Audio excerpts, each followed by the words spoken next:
জলপাইগুড়ি শহরে বদলে যাচ্ছে সাইনবোর্ডের ভাষা। এবার বাংলায় সাইনবোর্ড হবে। পুরসভার এই উদ্যোগ শহরের মানুষ কিভাবে দেখছেন, আর কবে থেকেই বা সাইনবোর্ড সব বাংলায় হবে? যদি কেউ গড়িমসি করেন তার ক্ষেত্রে কি পদক্ষেপ করা হবে? কোনো পদক্ষেপ হবে কি? শান্তনু রয়েছে সরাসরি আমার সঙ্গে। শান্তনু, দেখো, পুরসভা বোর্ড মিটিংয়ে যে সিদ্ধান্ত হয়েছে সেই সিদ্ধান্তের কথা কিন্তু ইতিমধ্যে ব্যবসায়ী সংগঠনকে জানিয়ে দিয়েছে। কারণ হচ্ছে বেশিরভাগ ক্ষেত্রেই দেখা যায় যে ব্যবসায়ী যে সকল প্রতিষ্ঠানগুলো রয়েছে তাদের যে হোর্ডিংগুলো রয়েছে তা অনেক ক্ষেত্রে কিন্তু ইংরেজিতে, হিন্দিতে, কিছু কিছু ক্ষেত্রে কিন্তু বাংলায় রয়েছে।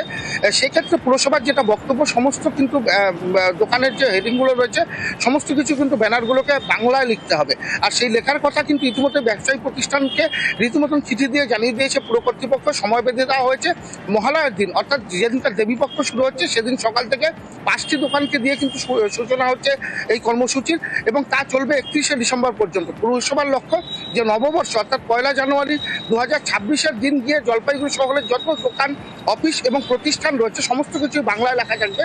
এটাই হচ্ছে পুরসভার লক্ষ্য। তার কারণ হচ্ছে বাংলা ভাষাকে প্রাধান্য দেওয়া এবং বাংলার গুরুত্ব, এবং যারা জলপাইগুড়িতে আসছেন তারা যাতে বাংলায় দেখতে পারেন, বাংলায় চিনতে পারেন, সেই জন্যই কিন্তু দিক নির্দেশ করার জন্য কিন্তু এই বাংলাকে গুরুত্ব দেওয়া হচ্ছে। ইতিমধ্যে কিন্তু ব্যবসায়ী প্রতিষ্ঠানগুলো পুরসভার এই উদ্যোগকে স্বাগত জানিয়েছে। তারা জানিয়েছেন যে দেবীপক্ষের দিন থেকে তারাই এই কর্মসূচিতে সামিল হবেন, অর্থাৎ একে একে সকলেই তাদের দোকান এবং প্রতিষ্ঠান যেগুলো রয়েছেন সেগুলোর যে হোর্ডিংগুলো রয়েছে সেগুলো বদলে ফেলবেন।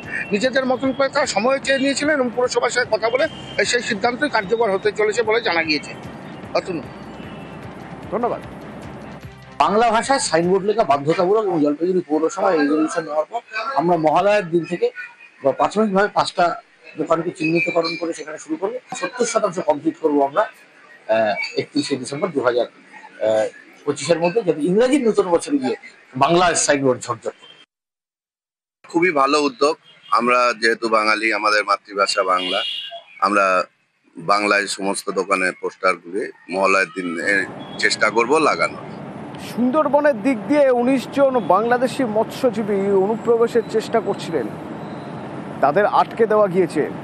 কোথা থেকে অনুপ্রবেশের চেষ্টা করছিলেন, কিভাবে তাদের আটকানো হলো? অনুপ রয়েছেন আমার সঙ্গে ফোনে। অনুপ, দেখো, যেটা আমরা পুলিশ সূত্রে জানতে পারছি যে গত 12 তারিখে কিন্তু বাংলাদেশের 20 জন মৎস্যজীবী ভারতীয় জলসীমা দিয়ে বাংলাদেশের থেকে ভারতের মধ্যে প্রবেশ করে। সেই ঘটনায় টহলরত বিএসএফ কর্মীরা তাদের কিন্তু আটক করে, এবং তাদের জিজ্ঞাসাবাদ করলে তাদের জানা যায় যে এই 19 জন কিন্তু বাংলাদেশ থেকে এসেছে। তারপরে কিন্তু এই যে সুন্দরবনের যে রিজার্ভ ফরেস্টের পক্ষ থেকে তাদেরকে জানানো হয়, এরপরে তাদের হাতে কিন্তু এই বিএসএফ কর্মীরা তা তুলে দেন, এবং তুলে দেওয়ার পরে গতকাল কিন্তু সুন্দরবন কোস্টাল থানার পুলিশের হাতে তুলে দেয় বনকর্মীরা। এরপরে কিন্তু তাদের কিন্তু আজকে আলিপুর আদালতে পাঠানো হয়েছে, এবং পুলিশ সূত্রে যেটা আমরা জানতে পারছি 19 জনের মধ্যে কিন্তু 2 জনকে তারা কিন্তু জিজ্ঞাসাবাদের জন্য কিন্তু নিজেদের হেফাজতে নেবে বলে জানিয়েছে।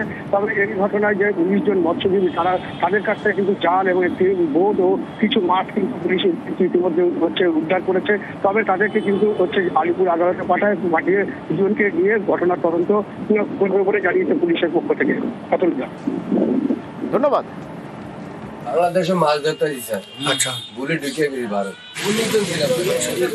আপনাদের বাড়িটা কোথায়? বাংলাদেশ। বাংলাদেশে কোথায়? বোটে কি ছিল? জাল আর মাছ। দিল্লিতে ইডি দপ্তরে মিমি চক্রবর্তীকে ডেকে পাঠানো হয়েছে।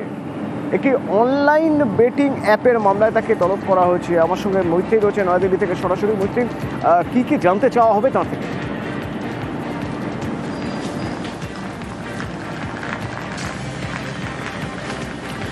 দেখো, এখনো পর্যন্ত যেটুকু জানা যাচ্ছে যে এই অনলাইন বেটিং অ্যাপ, এই অ্যাপের মাধ্যমে মানি লন্ডারিং হতো, এমনটাই অভিযোগ।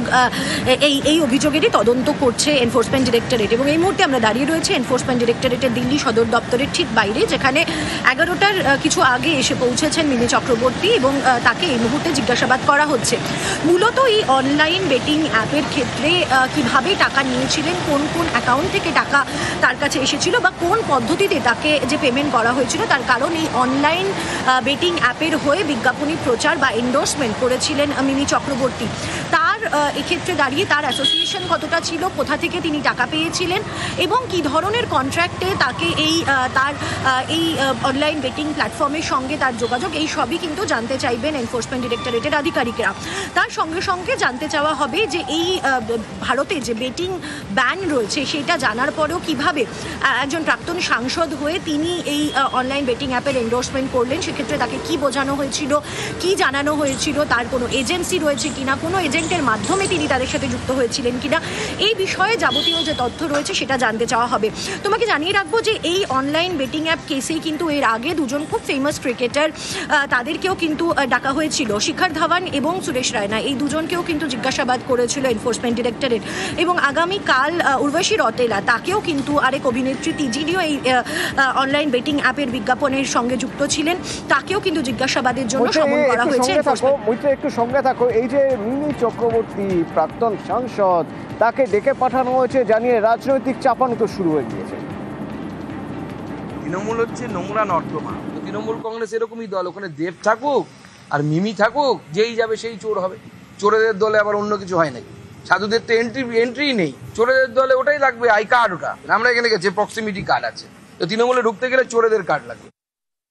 বিজেপি এই যে মিমি প্রাক্তন সাংসদ ছিলেন, তৃণমূলের সঙ্গে তার যোগাযোগ, ফলে তাদের কালিমালিপ্ত করতে নানা ধরনের এই সংগঠন, গণসংগঠন এগুলোকে এখন কাজে লাগাচ্ছে। রক্তবীজ 2 তার মুক্তি পাওয়ার মুখে মিমিকে একটা ভালো পাবলিসিটির ব্যবস্থা করে দিয়েছে ইডি। দুদিন বাদে দেখা যাবে মিমি নির্দোষ। বাংলা ছবিকে প্রমোট করার জন্য ইডিকে ধন্যবাদ। শুধু যে মিমি চক্রবর্তী কাজ দেখা হচ্ছে তা কিন্তু নয়, আগামীকাল অঙ্কুশ হাজরা, অভিনেতা অঙ্কুশ হাজরাকেও আগামীকাল ডেকে পাঠানো হয়েছে। মৈত্রেয়ী রয়েছে আমার সঙ্গে। মৈত্রেয়ী, অঙ্কুশ হাজরার ক্ষেত্রেও ঠিক কি কেস, মানে কি জানতে চাওয়া হবে তার থেকে?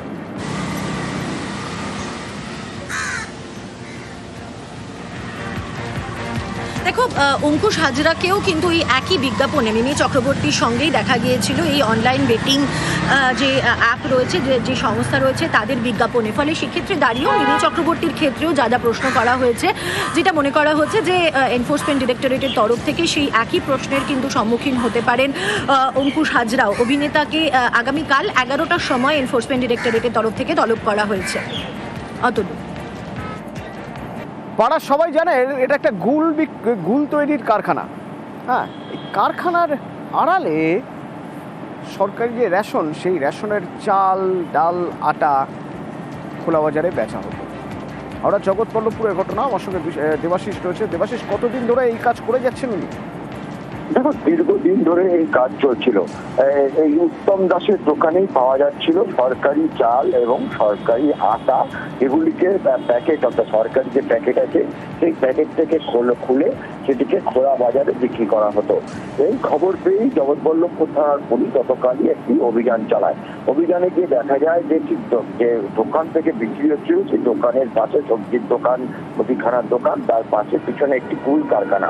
সামনের দিকে গুল রাখা থাকলেও ভিতরে চলছিল একেবারেই অন্য বেআইনি কাজ। এবং সেখান থেকে প্রায় 60 বস্তা, অর্থাৎ 50 কেজি 60 বস্তা সরকারি আটা উদ্ধার করে, সঙ্গে কয়েকশো কেজি চাল উদ্ধার করা হয়। উত্তমবাবুর দাবি যে গরিব মানুষ বা ভিখারিরা যারা রেশন দোকান থেকে চাল কিনছেন, আটা কিনছেন, তারা সেগুলিকে ব্যবহার না করে তার কাছে নাকি বিক্রি করে দিয়ে যান। কিন্তু যদি গরিব মানুষ বিক্রি করে তাহলে এত পরিমাণ হবে কি করে?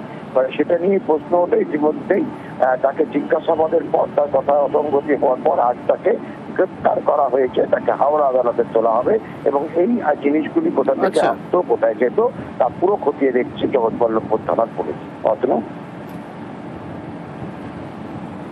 ধন্যবাদ। আমাদের কাছে যারা ভিখারিরা বলো, বাউন ঠাকুর বলো, যে কেউই চাল যখন নিয়ে আসে আমাদের কেনা হয়। ভিখারিরা সরকারি চালই পায় আর বাউন ঠাকুরেরা সরকারি চালই পায়। হ্যাঁ, আটা দিয়ে গেছে কেউ। মাল এতে যাচ্ছে, জঙ্গলপাড়া যাচ্ছে। সরকারি রেশন কোম্পানিই কিনছে, রেশনওয়ালারা কিনছে, রেশনের সামনে এ কিনছে, সকলে কিনছে।